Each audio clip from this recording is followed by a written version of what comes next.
Quick overview of this Danuser Intimidator. It's great for tree pulling, digging out stumps, digging up rocks, carrying stumps and rocks and trees, even digging trenches, which I'm going to do here today. I just need a small 18-inch trench coming off of this propane tank over here, and this thing's great for that because when soil's really rocky and you can't really do much with your stump with your tooth bucket or my grapple. This thing with these pointed tip here works great.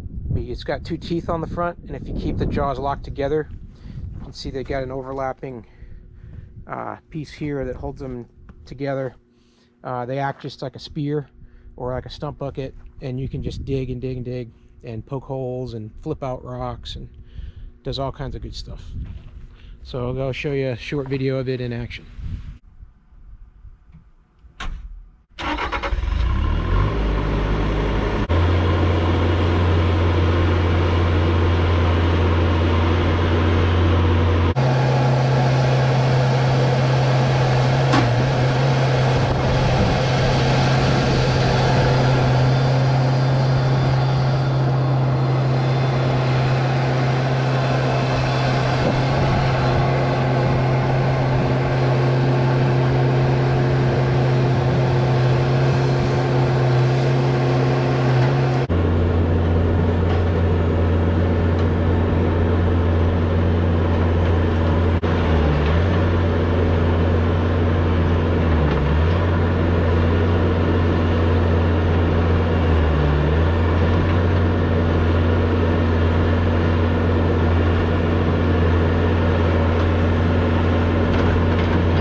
So you can see this Intimidator works great for picking up rocks and digging a small trench like this. It's handy when you don't have a backhoe and this is all you got. But I think this will fit the bill for what we needed to do today. Hey, have a great day.